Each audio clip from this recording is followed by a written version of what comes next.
Hello, everyone in podcast listening land. I'm Karen DeVanie. And I'm Anne Varner. And we're sisters. Welcome to Sugar Coated Murder, where we'll discuss and probably inappropriately laugh about and comment on. Yep, one of our favorite subjects. Murder. Oh, and we love to bake. And why not combine our two favorite subjects? Baking and killers.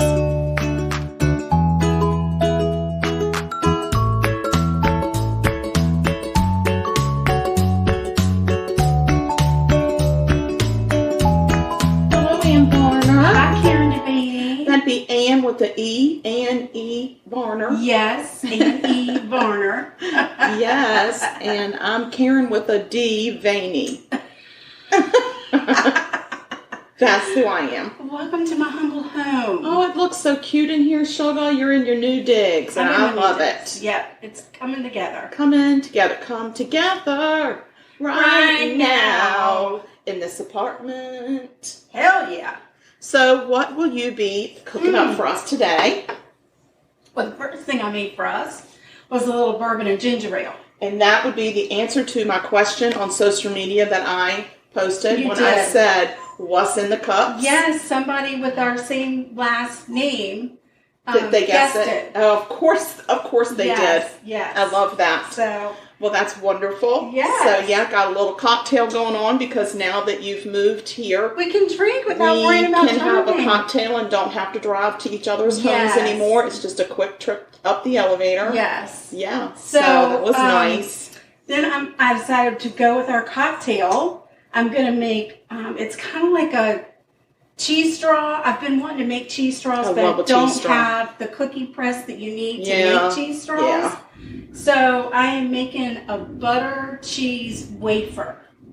I like that first word. I know. Butter cheese wafer. And it's got a surprise ingredient that's not necessarily expected. Oh, I love a surprise, too. My goodness. So this is basically butter, a stick of butter. Got my name on it. A cup of cheese. I like it. A cup of flour. Okay. A pinch of salt, a dash of Tabasco, and a cup of Rice Krispies. Oh, I like a Rice Krispie. Right? That's unexpected, but now I know where it gets the little crispy from. And I think it might have been 2 cups. Whatever, you can post the recipe at another time. I grated my cheese. I didn't use the already shredded cheese because you have to mix your butter and your cheese together and let it get real soft. Mm-hmm. In order for it to mix with the other ingredients. Okay. And I find that it's really hard to get already shredded cheese soft. I agree because they have the potato starch in it to make it not go soft. Right. So it doesn't get clumpy in the bag. Right. And for this type of recipe, I think fresh grated cheese. I think there's nothing better. Has better taste. I agree. So that's what I prefer when I make pimento cheese. I prefer to grate my own cheese. Yeah. It has a better flavor and it has a better consistency. Right. So you mix all that together, you roll it into balls, like a golf size or a ping pong ball size, if you don't like golf. I don't. And then you flatten them out, and you bake them on your ungreased cookie sheet for like 15 minutes, and then bam, you've got yourself a little butter cheese wafer to serve with your bourbon. I am so flippin' excited. I love these, and we need to give credit where that recipe came from because she is such a dear friend. She's our second mom. Yes, she is from Franklin. Her name is Betsy. You'll notice that I have a crock that holds all of my cooking spoon, and it says Betsy's Kitchen. And it did come from Betsy's Kitchen. She did give that to me. Yes. And yes, we appreciate it. She will never hear this. No, probably not. But somebody that knows her might hear it and may say, "Oh my gosh, the girls." The girls. Girls gave you a head nod or a shout out in the podcast. And then they'll be like, what's a podcast? And then there's like going to be a whole nother conversation. But what a great reason to catch up. Exactly. But we do love her to pieces. Yes. She and her husband have been so good to our family and to us in particular. So this recipe is going to be near biggie, and this recipe will be near and dear to our hearts because we'll think of her while we're eating them, because she usually serves these at her cocktail hour at her house. She does indeed, and we so appreciate her. Yes. So that's what's happening in my new kitchen. What's going on with you? Are you going to talk about murder? I'm going to talk about murder, but first I have breaking news. Breaking news? Yes. Dun, dun, dun, dun, dun. Our web page is up and running. Yes. That's so exciting. That happened while I was moving, so thank you for that. Thank you, Wizards. It just happened. So the website name, I'm going to get it out of my mouth in a minute. Take another sip of bourbon. I think I shall make my tongue go a little smoother. I will say we are having bourbon and ginger ale, if I didn't make that clear. That's true. We are having bourbon and ginger, but I will tell you that you put a lot more ginger ale in your bourbon than I do. But it's good. I measured it this time, which is not something that I normally do. That's fine. But there is plenty bourbon here if you'd like to add. I understand. I brought it from my house, so I know exactly how much is in it. Anyway, the website is sugarcoatedpod.com, and you will find it. And the nice thing is you can listen to all the episodes straight from that website. If you are a computer-driven person and you don't really do apps and all that kind of stuff, you can get on your laptop or your computer and or your Commodore 64. I don't know what people use, and then you can find our website and you can listen straight from there. And how convenient. Our email has not changed, which is murder.sugarcoated@gmail.com. That's exactly right. And we still are on social media, and we're on the Instagram at Sugarcoated Murder, and we have a Sugarcoated Murder podcast Facebook page and a fan page or fan group on Facebook. So please be sure and track us down. Yes. And give us a holler and join the group, or just follow us on one of the social media outlets. It's always good to hear from people. You can email us and ask us for any recipe. Yes. And we will Anne will happily share it with you. Yes. She's our recipe corner queen. She is. She is indeed. There's one other thing that I wanted to bring up. A while back. Oh.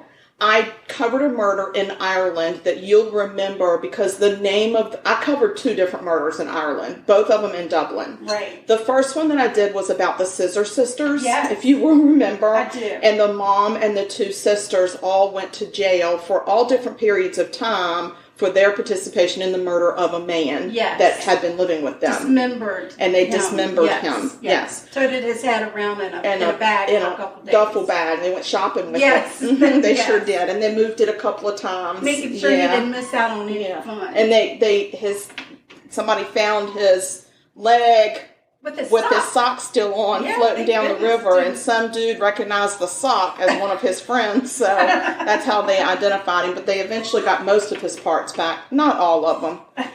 Anyway, so I covered that murder, and then a while later, I covered another murder in Dublin about a lady who, at Jack White's Inn, she murdered her husband, went to jail for that. She's the one that showed up in all the jewelry and it all became part of what she was wearing. And at her trial, the judge put a gag order on the press and said they could not talk about what she was wearing to court because that had become center stage and the coverage. Oh, right. What was the style? Trout has not yet acclimated to this house. He's very conflicted about the amount of wood floor that's in this apartment compared to his last apartment. So he's probably going to cry through the whole thing, and we're just going to give him a pass this time. But next time I'm going to expect better from him. Yeah. All right. So anyway, so you've got these 2 murders. Okay. So the mother of the 2 girls. Right. She got out of jail first. Okay. Okay. And she got really upset because Catherine Scully, who's the other lady that killed her husband, and one of this lady's daughters were in the same prison together. She wrote the one scissor sister, because one of them already got out, and there's the one that's still in there. She's going to be in there a long time because whilst in prison, she has gotten into some trouble. Has gotten into some other trouble. Yeah. So this lady befriended this daughter. And the mother of the daughter has written letters to the Catherine saying, please stop trying to steal my daughter from me. Oh, no. Now, this is right before this mother of the Scissor Sisters passed away. She has passed away from cancer, but right before, she was very upset that Catherine Scully was taking her daughter away from her. Oh. Yeah, so there go the lives of the women prisoners of Dublin, Ireland. That's crazy that those two murderers would be connected in that way. Exactly. I thought that was really interesting. That is breaking news. That is breaking news. I thought so too. So anyway, yes, I have a murder. And this time I've gone back across the pond. All right. Because I need a vacay. And I have a childhood friend that I went to school with, that I grew up with, and she was straight from Italy. Her family was from Italy.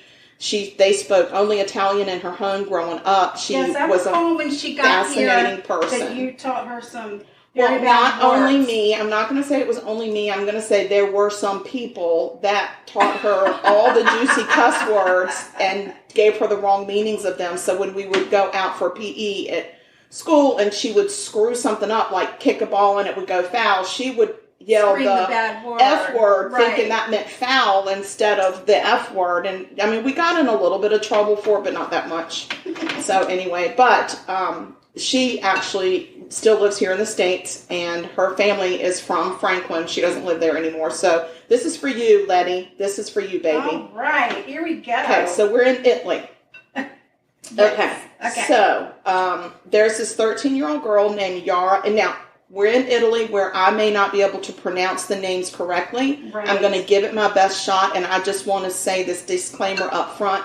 I am in no way trying to make fun of anybody's name, but I will screw it up because that's how American I am. Yeah. And I'm sure it will come out as Southern Italian. Yes, like my Southern Irish. Yes. Yes, and we'll do my best, though. So this little girl, she's 13 years old. Her name is Yara Gambirasio. Okay. Gambirasio. Yes. Gambirasio. And it's November of 2010. She's from a little town called Brambata di Sopra. That's where it is. That's what it is. All right. It's also known as the Bergamasque Island. Oh. It's an hour north of Milan. I can get that one. Population about 8,000. Sounds familiar. Yeah. And the townspeople there are considered standoffish, quiet, private, very proud, and humble. Oh. Yeah. So Yara is into gymnastics big time, and she is preparing for a gymnastics recital. Right. So she has to, on November 26th, she tells her mom, I need to run my stereo over to the gym to drop it off with my instructor. Right. Which because tomorrow's would never performance happen these days, right? Right. So my performance is I need it for my performance, and we're going to go set it up. Right. So her mom said that's not a problem. The gym that she was going to was part of a large sports complex. Mm-hmm. So she was meeting up her instructor, handing it off, and then was planning to return home shortly after. All right. It was less than a quarter of a mile down the road. So, quick walk. Lord. That's always trouble. I know. Bad things happen within 2 miles of your home. Yes. So, she left at 5:15 p.m., and her mother expected to see her home pretty quickly after that. Yeah. By 7 o'clock, Yara was not home, and her parents began to worry. Yeah. So, around 7:11 that evening, her mom calls Yara's phone, and it goes straight to voicemail, indicating that her phone was off, which was very rare for Yara. Of course, a 13-year-old girl is going to always have that cell phone charged because they don't get in touch with their friends. Sure. 20 minutes later, Yara's father decides it's time to call the police. Yeah. Why wait, right? Why wait? Let's do it. I agree. Let's get on it. Let's don't wait another second. That call landed on the desk of Magistrate Letizia Ruggieri. Oh, look at that. Yes. And she was a tough former policewoman. She had been a magistrate for about 15 years. I don't think we have magistrates here unless you would consider it, but it's not the same. But magistrate, I think over there is more of a judge, right? It's the next step to a judge, but they work out of the prosecutor's office. Yeah. And we have that here. I know we have that here, but they're very involved in the police work. Right. That's the difference. Is our magistrates don't head up investigations. So Anyway, so she takes the call and she acts very quickly, which is good news. Yeah. She dispatches both the state police and the military police. Wow. Yes, and she also dispatches tracking dogs. Wow. Yeah, she's on it. Lickety-split, girl. You go. So they check in with Yara's gymnastics instructor, who confirmed that Yara had been at the gym earlier, and she said that Yara had stayed and done a light workout, and the instructor left, and Yara was still there. So the police also established the last known contact with Yara was a text to her friend Martina. Oh. And that was at 6:44 p.m., and they were making plans to meet up the next day at 8 a.m. So I don't think we have a runaway case. Right. So they got the tracking dogs out, and they were able to pick up Yara's scent. And they took off in the opposite direction of how Yara would usually go back home. And they headed towards a small hamlet called Mapolo. Okay. Or Mapolo. I'm going with Mapolo because it sounds more Italian. Say it in an Italian accent. Mapolo. There you go. That's the place. So, police were able to discover that at 6:49 p.m., Yara's cell phone pinged in Mapolo, in this little town. Oh. So, and after that, I think it went dead. So, anyway, as usual, investigators turn towards Yara's family first. Right. They have to be officially cleared. So they questioned the family members and they dug for signs of discourse. Yara's parents were well respected in the community. Her father, Fulvio, was an architect, and her mother, Mara, was a teacher in a nearby town. They had a strong marriage and 4 children. Yara had an older sister, and then it was Yara, and then 2 younger brothers under the age of 10. Nothing seemed amiss with Yara's family, so they were cleared. So now, Ruggeri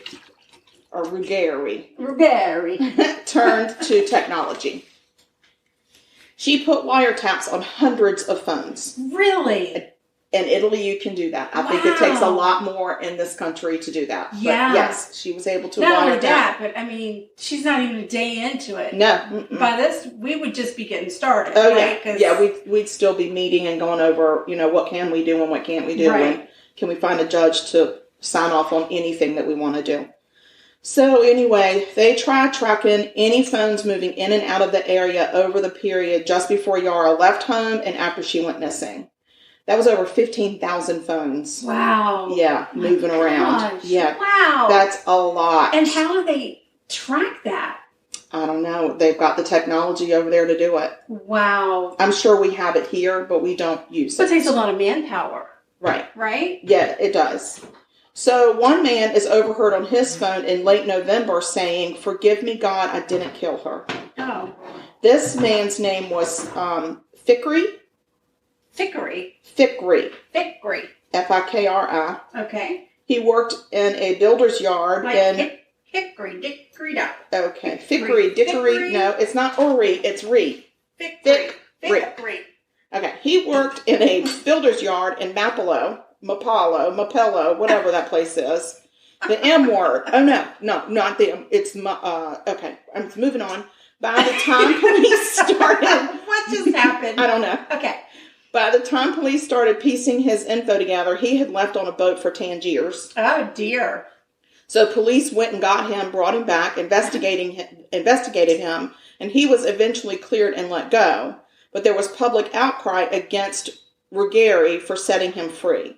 But Ruggeri knew because he was a foreigner, people were very comfortable with saying he was guilty. Right.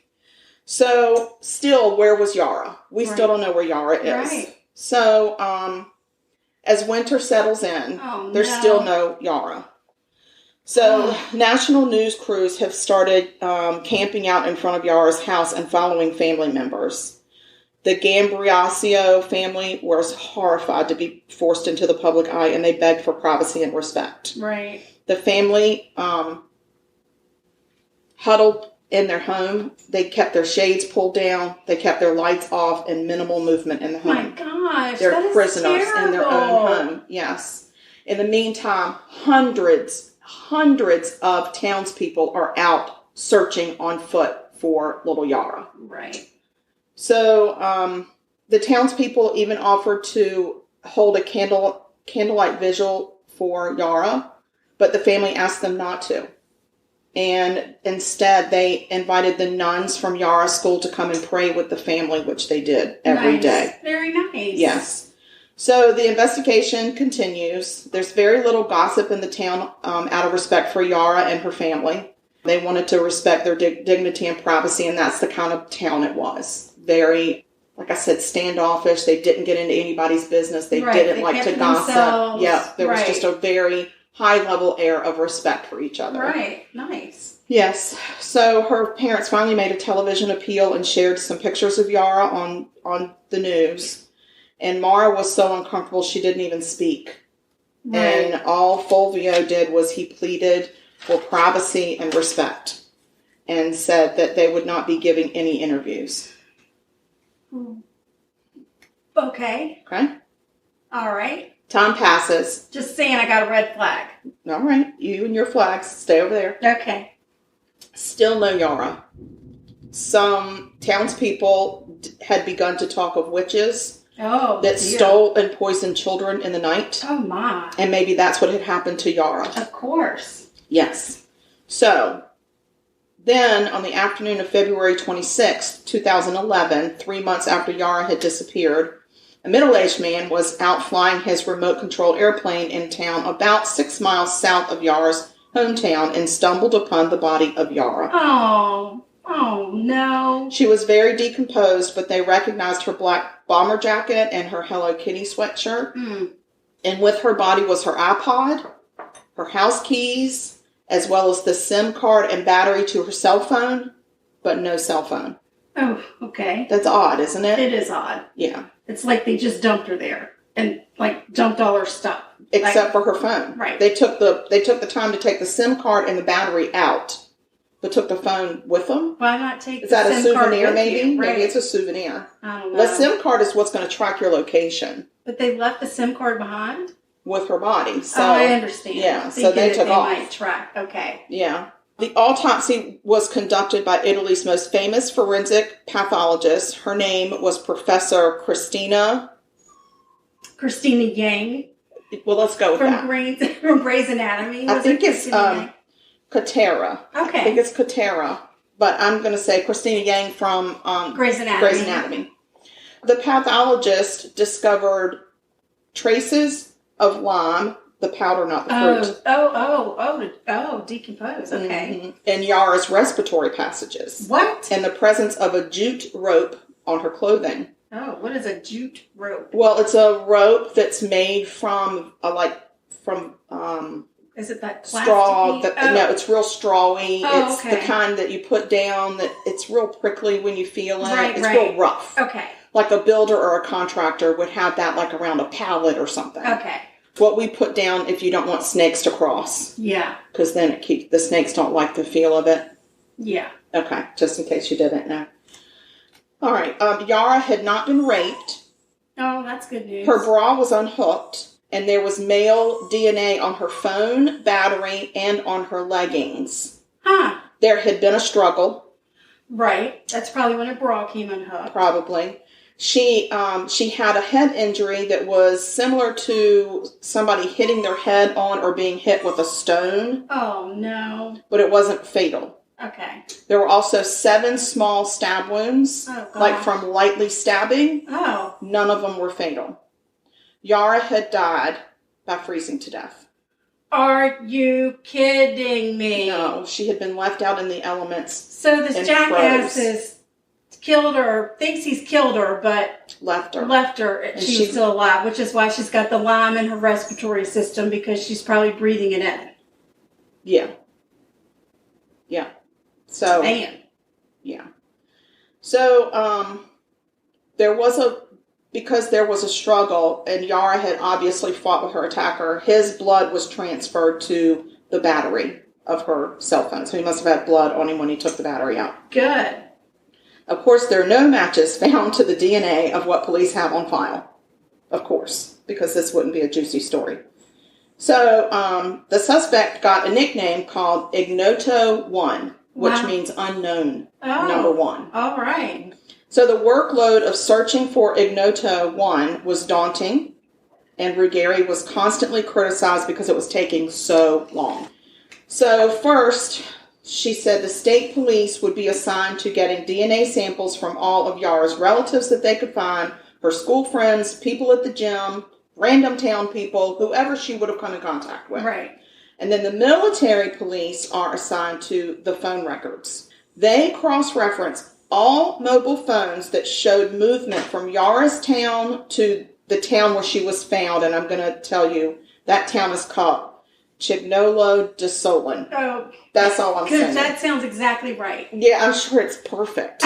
Yeah, sorry to all you people that live there. I love you and your culture, but I can't pronounce crap. So anyway, they cross-reference it from her hometown, anybody that shows up in her hometown and the town where she was found. Right. So they're cross-referencing all this crap. Anywhere or any phone that appears in both places, they track that phone owner down and they get DNA samples. Oh, wow. Like they are working their asses doing it. off. Yeah. So, and like here in the States, you'd need a search warrant. And you have to tell them why you're getting the DNA sample. It can't just be we're randomly sampling, all of Italy. Right. No. Wow. So they employed DNA labs from 3 cities because they had so much DNA coming in. Wow. Yes. And so between the manpower and the machinery that was used, this became the most expensive investigation and manhunt in Italian history. Wow. Yes. Wow. All for this little girl from this little small town. Yeah? Yeah, north of Milan. Yara's family was finally able to lay her to rest in May of 2011. Wow. It was late May. There were onlookers that lined the streets of the city and applauded as her white casket, adorned with white flowers, made its way down the streets. It was a big deal. Yeah. The ceremony was held at the sports complex where her gym was, and a large screen was brought in for the overflow crowd to watch from outside. Aww. The president of the republic, whose name I won't even attempt the first syllable, he was there, he attended, and he even gave an address there. He spoke at her funeral. Oh, sorry, I'm not used to this timer thing. That's okay. Okay, continue. He spoke at her funeral. That is so sweet. It's very special. So thousands of DNA samples were tested and still no match. It's like this guy just disappeared. Wow. So Ruggieri started reaching and thinking out of the box and getting creative. So she even ends up going to a nightclub near where the body was found. This nightclub is known for its tough criminal element. Oh. Yeah, there had actually been 2 murders there in the past. Right. So on Friday and Saturday nights, she and her team would stand and take DNA swabs of everybody coming and going. Oh my God. Yeah, like they were, needle in a haystack. Yeah. So, stroke of luck, one sample from the nightclub was very similar, not an exact match, but very similar to the one found on Yara's body. Wow. So, they know that it's a relative. They go through and start searching databases. A relative of the killer. A relative of the killer. Okay. Sorry, you're right. Yes, the relative of a relative of the killer. Gotcha. I almost changed that whole situation around. The relative of a killer. That's so random. They find this name, Damiano Girononi. Okay. Girononi. So now I think you're nailing it on Damiano. That makes Damiano. Complete sense. I know. So he was excluded as a possible suspect because he was able to prove that he was in South Africa the day Yara went missing. The geneticists were certain that he was a close relative of the killer. Yeah. So who are your people doing? And he's like, I don't know no killers. Yeah. I just know my peeps and they're not killers. Well, let's see. So Ruggieri, I'm really getting into her name. Ruggieri and her team start looking at Damiano's family. And get this. Oh, no. Damiano's mother had worked 10 years ago as domestic help in Yara's home. No way. Not kidding. No way. That's crazy. Oh, no. So his mother, Aurora Zani, had lived nearby and had worked in Yara's home 2 days a week throughout Yara's childhood. Wow. Regari was convinced that this had to be just a coincidence. There was no way that it was going to lead them to a killer. And she just said, "This is crazy. It cannot be. It cannot be." So in 2011, Aurora was no longer working for Yara's family, but she had maintained an excellent relationship with Fulvia and Mara, Yara's parents. Right. Eventually, that angle went nowhere. They got nowhere with it, and they dropped it. Really? They dropped it. Yes. So now it's been a year since Yara disappeared. Criticism of Regari is intense. She's constantly having to defend herself and her team in the public. Even politicians were calling her incompetent and tried to have her removed from the case. Right. The public was also losing faith that a female could ever solve this case. Oh, Lord. It was way too complex for a woman, and they needed a man to head up the investigation. No. So she's really getting it from all sides. She needs to get on the ball. So in the meantime, she's focused in on the 2 connected DNA samples that the team built, or the 2 DNA samples that she has. Right. Okay? And now they're going to try to use genealogical family tree mapping. Yeah, I mean, I know she wasn't doing this back then, but she really needed the genetic detective on there. She needed CC Moore. They were able to map the family tree all the way back to 1815. Wow! Yes, and the family tree concentrated in this little village called Gorno. It's a 45-minute drive from Yara's hometown. It's a remote village. It's filled with farms and farmers with smokehouses and chickens and undeveloped woodlands around. And it's a village of 1,600 people. Oh, tiny. Little tiny. Mm-hmm. So remember how I talked about Yara's family, where they were from? The town people were known to be private, respectful, dignified, kind of standoffish. I do remember that. Okay, well, this town had a whole different reputation. Uh-oh. They had a reputation for being hotheads and for promiscuity. Oh, 1,600 people. I think they might have, fallen into a swingers village. Oh, Lord. I know. So, Damiano's father had a brother named Giuseppe. Giuseppe. I know, I love these names. Giuseppe died in 1999. Okay. But they were able to find his widow. All right. She was able to find 2 stamps that Giuseppe would have licked before his death at some point. No way. I'm not kidding. And his DNA was gotten off of there, and he came back as the father of Ignoto 1. Can you believe that? Oh my God. What are the chances? That's insane. Giuseppe. Oh, Lord, Giuseppe. So they continued to work on the family tree, okay? And they suspected that Ignoto was an illegitimate child of Giuseppe and an unknown female. Uh-oh. Yeah, promiscuity. Oh, no. So now they're searching for a female who's had an affair with a married man who's now dead, but their son was Yara's killer. Right. Now it's even more of a needle in a haystack. Holy so crap. Complicated. So the village was not very welcoming. They weren't cooperative. They didn't like these outsiders that were there to stir up trouble and accuse their residents of illegitimate children. Because it turns out that in the early 1960s onward in Giuseppe's life, he used to travel for 2 weeks to a spa resort south of Milan without his wife. Uh-oh. What is a married man with children doing vacationing at a spa resort for 2 weeks on his own? Honey, it's business. It's just business. I don't think it's business. I think it's biz ass.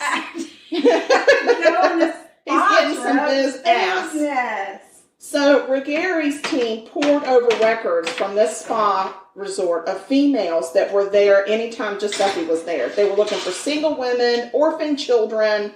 They're looking for everything. And then they realized it's probably a married woman who passed this child as her husband's child, right, and never told anyone. Oh, gosh. So here we go. Yes. Now we're getting somewhere. Oh, my gosh. So in the meantime, the more definitive DNA testing was done on Giuseppe's DNA, and they are 100% certain he is the father of Ignoto. Oh, gosh. So who is Ignoto? this information leaked out to the public, and now people knew of the tawdriness of the situation. Oh, Lord. It was quite scandalous, and especially because divorce was illegal in Italy until 1970. Wow. Can you imagine? No. Holy moly. No. Holy no. marriage hell. No. Lord. So, long forgotten infidelities and old suspicions surfaced. They were able to identify 5 illegitimate children in just 2 small villages. It is like a hotbed of scandal. It's worse than a soap opera. Oh, my goodness. And people are pissed. Oh, yeah. All of their dirty laundry is being aired. Oh, my God, they're so pissed. So they figure out... Well, first of all, Ruggieri has this right-hand man name. His name is Marshall. Marshall is like his title. Giovanni. Oh, I was like Marshall. No, Marshall Giovanni Macerino. I like that. I like that, Macerino. He was stubborn and relentless, and he wasn't going to let this go. And he had not had a holiday or a vacation since he started on this case. He was determined that he would not take a vacation until Yara's killer was found. Wow.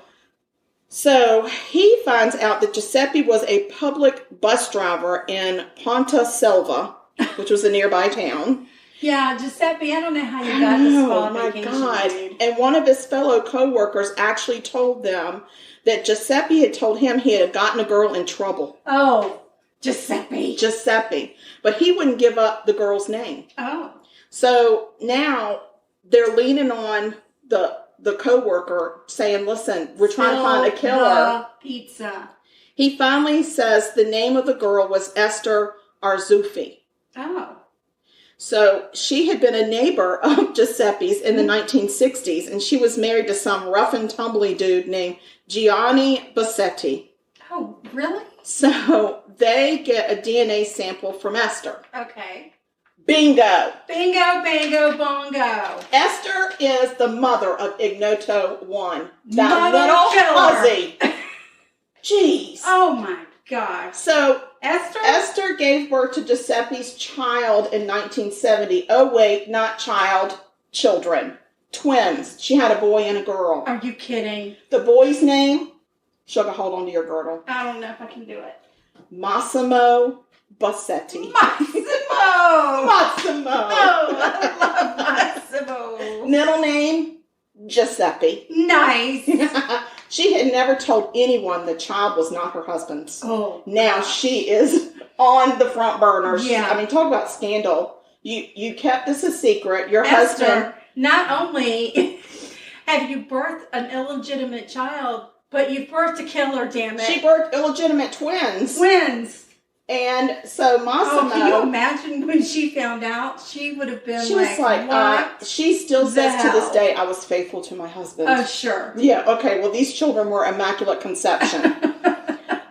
So Massimo is known as the animal to all of his friends because of his partying ways. Oh, Jesus. At this point, he's 42 years old and works as a builder. Okay. He's married with 3 children, and he lives in a little hamlet in Napolo, which is exactly where those dogs tracked Yara. Remember I said they tracked her to a hamlet, and that was the last place that her phone had pinged? Yeah. He lives right there. Damn it. Asshole. The dogs knew it. They knew it the whole time. They're like, hello, they're sitting around saying, hey. Yeah. If y'all aren't gonna follow our direction, we're just gonna sit around and lick our balls. So in June 15, 2014, Ruggieri set up a fake roadblock around Napolo. Oh. So it's like a sobriety checkpoint. Right. Okay. So they set that up, and they're just stopping every car that comes and goes in that town. Yeah. And eventually Massimo stops. Hello, we're looking for Massimo Animal. And they pretend that the machine is broken. Oh. And they get him to blow twice on 2 separate straws. So now they have 2 really good DNA samples of Massimo. Oh, very smart. Yes. They hit pay dirt. So the chance of it not being Massimo is 2 to the 10 to the 27th power. So if you write the number 10 and write 27 zeros behind it. I don't feel like it. Well, my shoulder hurts I'm not from writing so much. So that's why I just said 2 times 10 to the 27, because that's what I learned in school. At him. He did it. He so did it. So on June 16th, they arrested him and charged him with Yara's kidnapping and murder. No, I mean, what was he doing there? Oh, and I forgot to tell you, it also turned out that Esther, her third child with her husband, was also an illegitimate child, not Giuseppe's, but somebody else's. Giuseppe had no children? No. Oh, he had 2 children. He thought he had 5. He has children. Giuseppe was married with 3 children. Okay. Then he had illegitimate twins but he never knew about them. Right. He didn't know about those. And then Esther's poor husband became famous for being the fool that everybody knew him as the guy who not only had she born him twins that were not his, but then another child of theirs was not them. Oh my God. So 5 children, 3 of them were not his. Oh my God. He was the laughing stock. Yeah. And I think that I don't know. I'm not going to say what I think he should have done to Esther. So what the heck was Massimo doing close to poor Yara? Well, I'm going to tell you. So they arrest him and charge him with kidnapping and murder, right? Right. They start doing their searches. They find his computer, take it out of the home. And it shows that he has a compulsion for pubescent young girls. Great. And after more research, it showed that Bassetti frequently hung out around Yara's house. What? He was at the nearby pizza restaurant. He often ate in his car parked behind her gym. What? He took UV showers at a close by tanning salon. Oh, UV shower. Wow. I don't know. I guess that's a tanning booth to us because you stand up in it. Oh, right. So it's a UV shower. Okay. Anyway, and his phone showed him as being present in Yara's town the night she went missing. Oh my gosh. Now, Ruggieri is a hero. Yeah. Because she solved it. Giovanni Bassetti, I told you this, is now famous for being the poor dude who was fooled not once but twice by his wife. And then 2 people then came forward to say that they had affairs with Massimo's wife.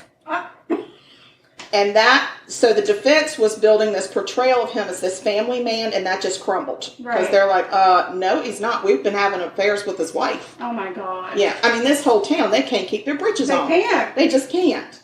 So, meanwhile, Yara's family remains very private. They have no date on her tombstone, but you can often see trinkets that her friends take by and leave on her grave, and her father is there almost every morning at her grave visiting her. It's very sad. And Massimo, in 2016, is convicted and sentenced to life in prison. Okay. So that's my murder.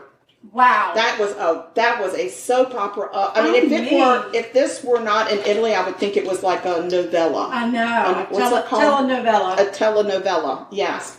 And maybe there's such a thing in Italy that I don't know about. I'm sure there is. But I just thought this was fascinating because they did the DNA thing, but they really had to work at that DNA. Right. I mean, you talk about needle in a haystack. So anyway, I thought it was fascinating, and rest in peace, Yara, because your killer was found, and in the meantime, a whole lot of people got embarrassed about their shenanigans, which is Irish. I don't know what the Italian word for shenanigans is. I don't either, but one day I'll find out. Yeah.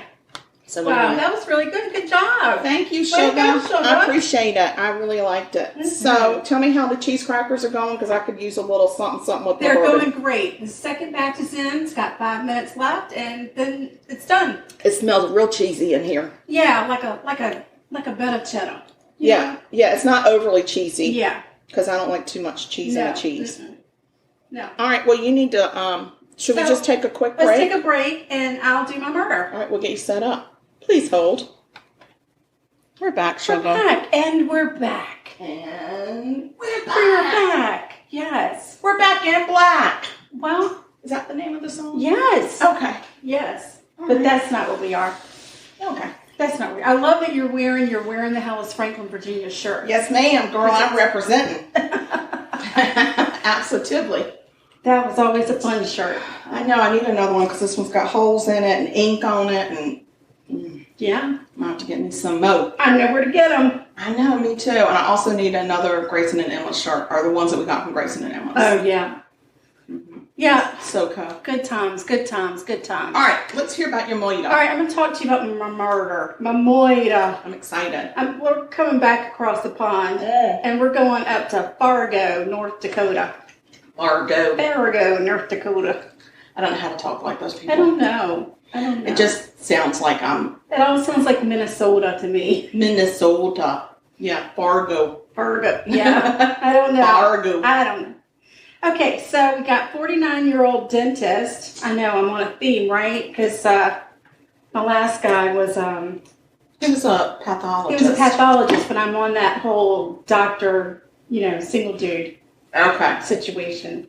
Anyway, so 49-year-old dentist Philip Gatusso. Oh, here goes the language. I know. Sorry. People just have normal names. I mean, not like we did. Yeah, and here's something really weird. I went, I researched this murder, and then I watched, there was a show on See No Evil from ID Discovery, did this murder as well, but all of the names were different. So I was like, God, what names am I? Which one is right? Who is it? So I took the names from the newspaper articles. That's probably the right one. As opposed to... They probably changed the names to protect the not so innocent. Yeah, I don't know. Evil. That was weird. Evildoers or whatever it was. Weird. All right, so Philip is getting his 3-year-old daughter Kennedy ready for school. And Kennedy and Philip are really close. They had recently suffered the loss of Kennedy's mother, Philip's wife, Valerie, who died from complications after heart surgery. And had been just 7 months. So fresh, right? Fresh, yeah. Philip was really focused on raising Kennedy and making a good life for her.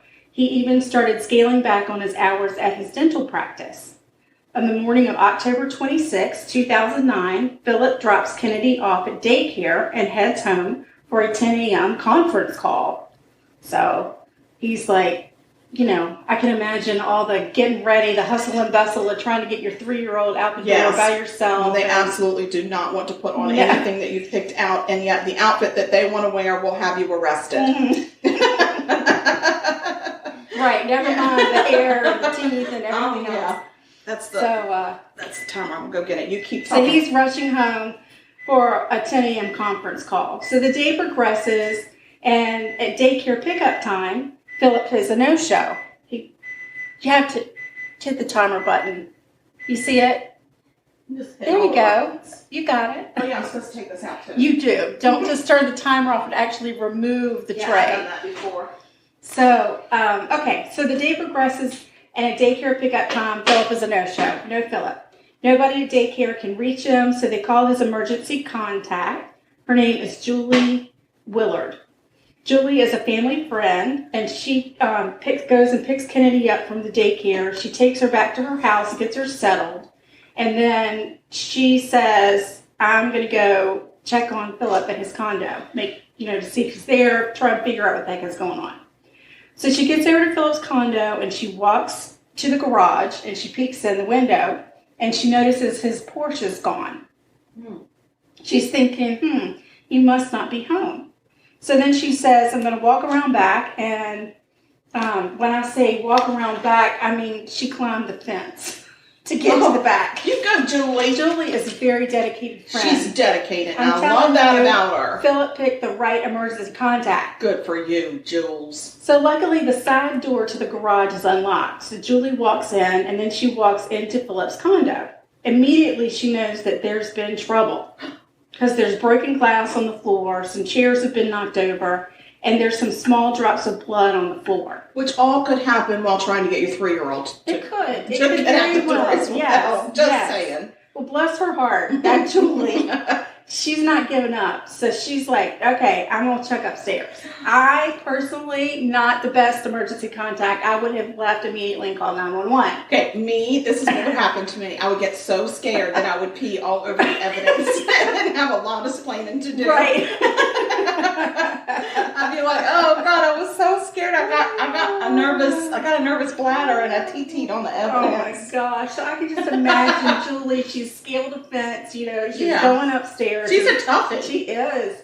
emergency. She might be my emergency I know. contact. Can we both share her as our emergency contact? Julie, we need you in our lives. So she's calling for Philip, but the condo is dead silent. Again, out I would go. Julie makes it upstairs and opens the door to Philip's bedroom, and she finds Philip face down on the floor and a halo of blood. Then he's not moving.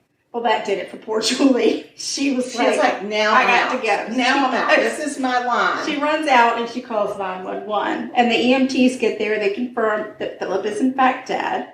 And by 8 o'clock, the first investigators are combing through Philip's condo for clues that might explain what happened. And the vibe they get was that this was a robbery gone bad, because the condo was in complete disarray. Every single electronic anything had been taken. The jewelry was taken. Anything in the condo that had any kind of value was gone, including that $20,000 Porsche from the garage. It was only $20,000 car? Yeah, it was a $20,000 car. Must have been used. Like, way used? Yeah. Okay, try not to judge. Listen, it's a Porsche. That's true. It's very true. Yeah. I mean, I'm sure the insurance on it alone is $20,000. And maybe the news article got it wrong. Maybe they valued it, Maybe they undervalued. They got the to blue protect book. the innocent. Right. The blue book value. Right. But didn't account for all of the upgrades, the bells and whistles. I think it had a black top. I'm not sure if it was convertible or not. But so anyway, there's no sign of forced entry. So the investigators are thinking maybe this was somebody that Philip knew, but they still have a lot of work to do. So detectives call Philip's family, and they call Philip's in-laws, which would be his wife Valerie's parents. They live in Oklahoma, and they notify... Oklahoma! I just have to say that. Yeah, I get it. So Gene and Sharon Kirkpatrick, that's their name. Is it good? Okay. Yummy. Gene and Sharon Kirkpatrick are the in-laws, and they are devastated. After all, it's only been 7 months since they buried their daughter Valerie, and now poor little Kennedy is an orphan.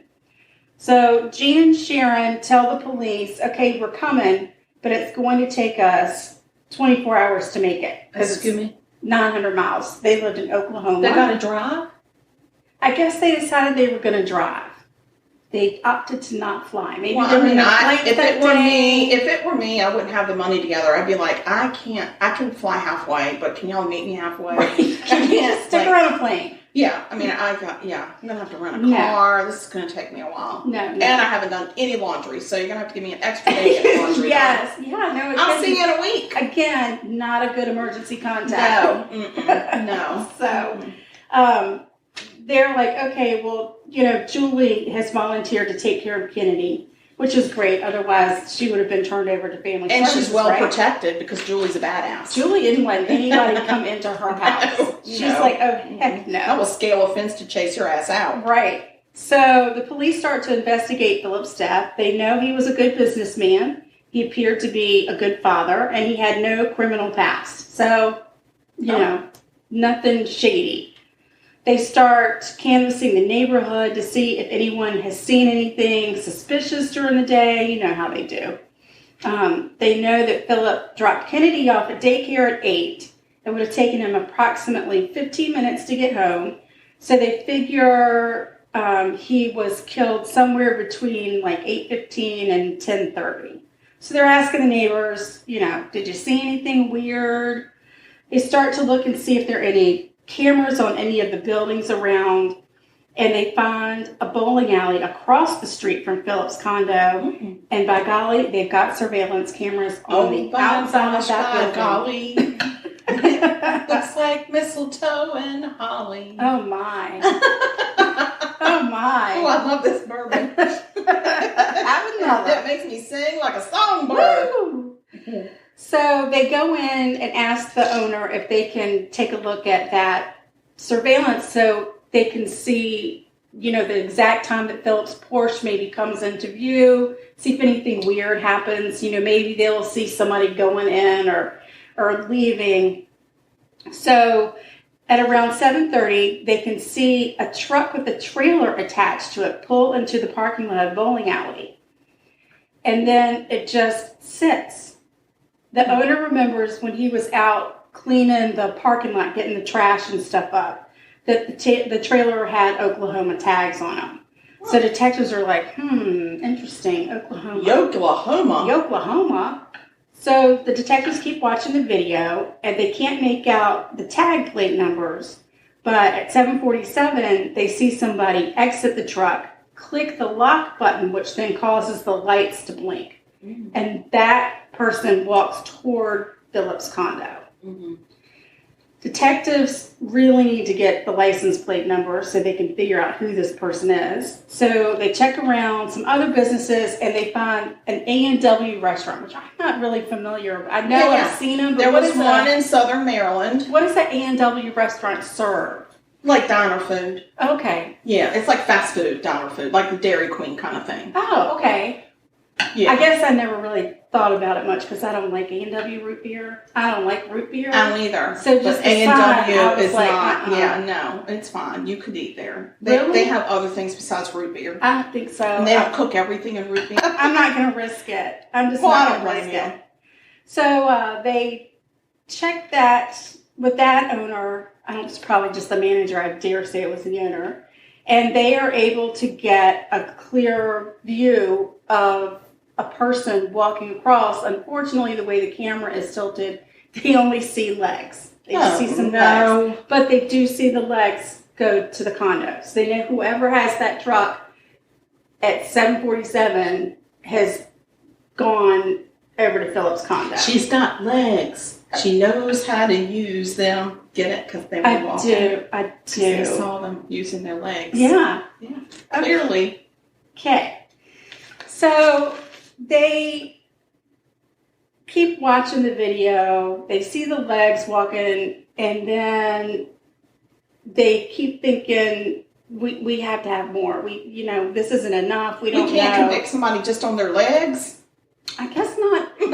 Not in America. Excuse me, sir. Are these your legs? Are these your legs? Don't lie to me. Line up. I want to line up. I want to see everybody's legs right now. And then you got to turn around and you got to walk this way. Walk past that dumpster. Walk this way. So Gene and Sharon finally get to Fargo to pick up little Kennedy. Fargo. They actually stopped off at Julie's house and said, we're here to get Kennedy. And she said, well, I think that you need to go talk to the police. They've got some questions for you. So I ain't giving you Kennedy until you go answer some questions. Right. So let me just remind you, I am a badass. Right. Gene, Sharon, Julie, and Kennedy all go to the police station. Field trip. Right. And while they're there, the investigators asked Gene if Philip had any enemies in North Dakota or in Oklahoma. Gene says he can't think of anything, but he does mention that Philip was really big into poker. He was like a gambler. Come on. Poker face. I couldn't think of it. I was like, come on. All I could do was see the poker dogs, and there was no song. No. So Philip was an avid gambler. True. The police tracked down his gambling buddies, but they don't find anything out from him because he wasn't like a gambling addict or irresponsible. A bunch of money. No. Dead end. As they watch some of the video from that bowling alley parking lot, they keep going and they see Philip's Porsche drive through.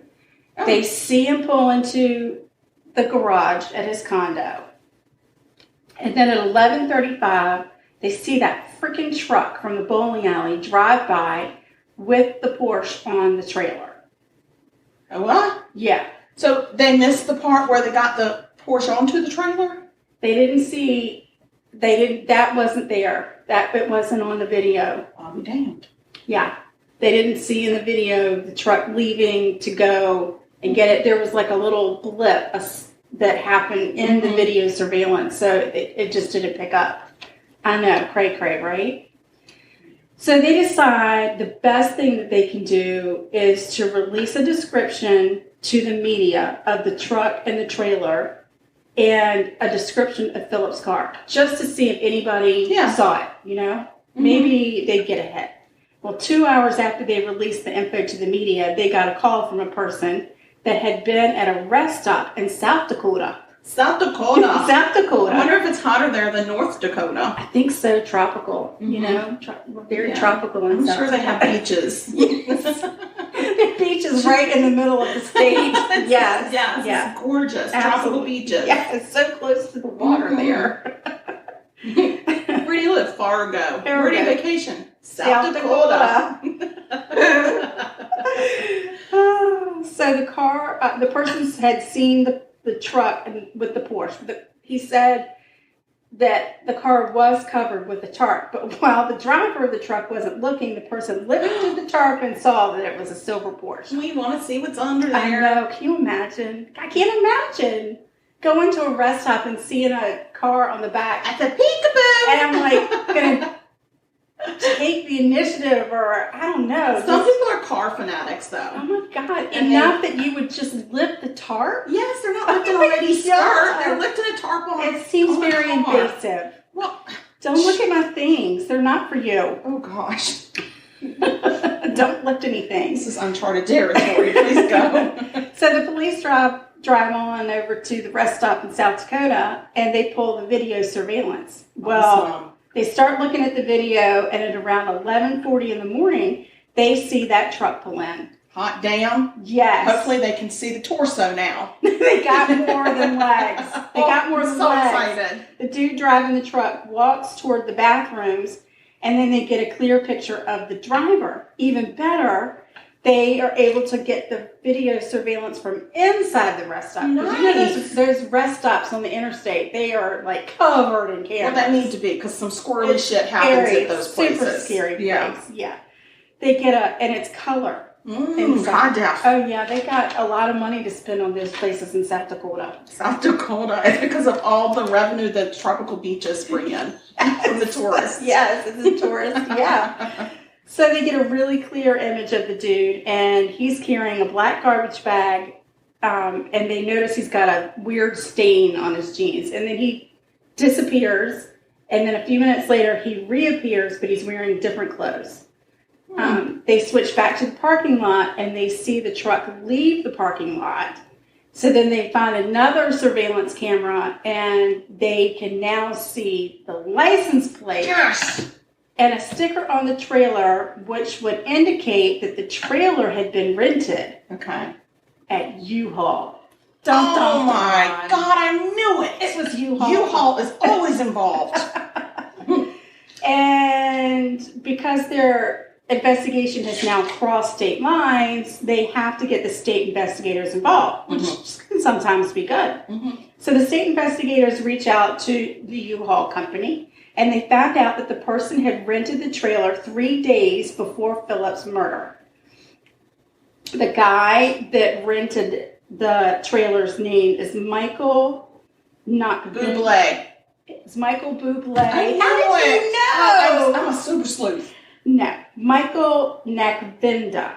Now, on the show I watched, they called him Nick, but they didn't indicate in the newspaper or magazine articles anybody calling him Nick. So, I don't know. So, he was a handyman with a very nasty criminal record. Oh. He had, been in all kinds of trouble. I don't like it. So they get themselves a little search warrant, and they head over to Michael's house. They have a searchy poo. And they search that house from top to bottom to bottom. Bottom. I don't know. I don't know the South Dakota accent. I don't either. And they find no evidence of stolen property and no sign of Philip's car. But they do find Michael and arrest him. I want to call him Nick now. Don't call him Nick. It's not. It's Michael. They find him and they arrest him. Okay. There's a lot of media coverage about the shakedown, and that got the attention of a guy. Shake your booty. So that got the attention of a guy that called and told police that he had rented Michael a storage unit recently. That's where that Porsche is. So police head to the storage unit and they strike gold because everything that was stolen from Philip's house, including the Porsche, was inside that dang storage unit. And where was this storage unit located? Oklahoma. Okay. We're in Oklahoma now. Oh, Oklahoma. Yeah, so now we're in Oklahoma. We're out of the Dakotas. And I don't remember if you heard me, or maybe I didn't say it. But well, if you didn't say it, I for sure didn't hear you. Yeah. I didn't hear you. Yeah. They had determined that Philip had been killed with a hammer. Oh, I didn't know to the that. back of the head. No. So whoever it was, had hit him with the prongs, the tooth part of the back. That's awful. That just gives me the willies all over. How painful that must be. I know.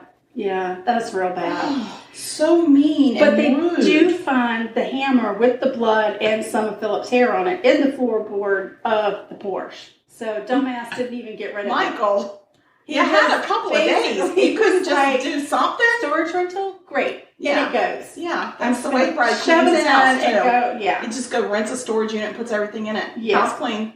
So they test just in case the blood and the hair on the hammer, and it is in fact Philip's. Oh, Phil. But they still don't know what the connection is. Oh, I do. They don't know. They don't know what the connection is. Okay. Now, at one point, Philip did live in Oklahoma. He had his dental practice in Oklahoma, and I don't know why they decided to move to North Dakota. The weather. Hello? Oh, right. Yes. Gosh. Yes. Well, no tornadoes, right? I don't know that North Dakota never has a tornado. I don't think they probably have many. Why? They're not in Tornado Alley. Well, we're not either, but we have them sometimes. But they're moving from Oklahoma. Oh, Oklahoma. Yeah. I think they have a lot of tornadoes. So you think that they're leaving Oklahoma and going to North Dakota because of the tornado action? I would. The tornado Same activity. reason I would not live in Florida because of all the lightning. There's a lot of lightning in Florida. Yeah. And a lot of bugs and a lot of snakes. No, lightning state. Out. No, not living in Florida. Or outie. No. So we're going there for Thanksgiving. But I'll go for a visit at Thanksgiving when there's not going to be a lot of lightning. We've ordered no lightning with our Thanksgiving dinner. Oh my gosh. All right, so they got to try and figure out what the connection is. So they go back to Michael's house. Michael lives with his mama. Bless her heart. And she's like hooked up to oxygen. And she's like, she's probably like sitting in a lazy chair and she's surrounded by old newspapers and she probably got like cobwebs growing on her. He ain't taking care of her. No. So they go back and they ask her some questions, and during the conversation, she mentions that Michael is the handyman for none other than Philip's father-in-law, Gene Kirkpatrick. Oh, Gene. Damn it, Gene. Oh, Jeannie. Oh, we're coming for you, old man. In big trouble. So they bring old mean Gene down to the station and ask him Gene dancing machine. And let me tell you something, Gene, he didn't hide anything. Oh. No. He straight up told investigators that he didn't think Philip was fit to raise Kennedy. And he was determined to get custody of Kennedy, which they had tried to get after Valerie had passed away. They're awful. I know. Awful. And he told police that he thought Kennedy's welfare was more valuable than Philip's life. Oh, he thinks he's all puffed up and justified? Right. Oh, my gosh. She's like, this man is a terrible man. So, I mean, think about it. I gotta have him killed. How else am I going to get Kennedy to safety? What a rotten Like she was son being of a abused. Bitch. Oh, my Lord. Now she's got nobody. So she got nobody, and she got no grandparents. That's right. Because they're assholes now. Yeah. Well, I hope Julie's got her. Well, Gene had given Nick $3,000 cash for travel expenses and told him that he could have all the valuables, including the Porsche, and Philip's condo. So he's like, $3,000 to travel. I'm going to rent me a trailer. I'm going to go get me a Porsche. I'm going to go get me a Porsche and some electronics and some jewelry that I, by the way, cannot sell anywhere because That it's all stolen. my mama wanted. Yeah. I'm getting it. Mama's getting it. Mama's getting some jewelry. Yeah. So they convict Michael. Oh, Michael. Michael is 49. Michael is convicted of first-degree murder, robbery, burglary, and theft. Yes. Yeah. I like that circle. He gets life in prison without the possibility of parole. Good for him. Yeah. Where's the Porsche? Mama's driving it around. She don't need oxygen anymore. 63-year-old Gene Kirkpatrick is convicted of conspiring to commit murder. He also gets life in prison without the possibility of parole. Good. Sharon. I know she's up in it. I know she is. Sharon is not charged with anything. Are you crapping the kitchen sink? But as Gene is carted off to his new home into prison, Sharon takes a stand in front of reporters and she takes one last shot at Philip, saying he was no angel, and she even called him the Prince of Darkness. As if to justify her husband hiring somebody to murder him. Who has that baby? Good news. Okay, because if Sharon has that baby, I'm going to go snatch that kid right out from under her. Like we're heading to Oklahoma. Oklahoma. Right. No. There is a restraining order, a permanent restraining order against the Kirkpatricks. There you go. So they can bitches. never have any contact at all with Kennedy. Never any She contact. should never know about Zero. them. None. Zilch. Zero. Philip's sister has Kennedy and raising her in Louisiana. Oh my gosh, a whole new state. I know. And the weather is a lot warmer. Yeah, and she's wonderful. And on her behalf, Philip's family filed a civil lawsuit against the Kirkpatricks and won like $9.47 million. How you doing there, Sharon? And then they went in and though Sharon and Gene tried to contest Philip's will to get his money. What? There was a $3.4 million estate that Philip had. Yeah. And all of that. They thought it should go to them? That was actually split between Kennedy and his siblings, which is what he had wanted. Yeah. But yeah. They tried to get his money. Yeah. They're awful people. Yes. Awful. Let's go pay Sharon a visit. Where does she live? Because I'm going to go have some pretend tea with her. I'm guessing she's still in Oklahoma. I don't know. Well, I tell you what, we need to find her. I don't know. Sharon Kirkpatrick? Sharon Kirkpatrick. Sharon? If anybody knows Sharon Kirkpatrick, let us know her address. Because I'd like to stop by. I hope you're not a friend. I hope you've given yourself to the Lord, lady. And I tell you what, if you're a friend, you need to unfriend her right now. Yeah, that's not nice. That's not nice. I'm going on Facebook and find her. I can tell you that this one struck a nerve for me, not because of all the murder and everything, but because some freaking grandparents thought they knew better. That they know better and that they can have rights. When my child was young, his grandmother, let's call her the Grand Monster. The Grand Monster tried to take me to court to get unsupervised visitation with him because she didn't try to take you to court. She took me to court. Took me to court. Expensive. And it cost me a lot of money to hire an attorney. That you didn't have as a single mother with a deadbeat ex that did not pay you a penny in child support and an infant. Right. Thank God I had an employer who helped me tremendously during that time. And I was able to afford a good attorney. And we went to court.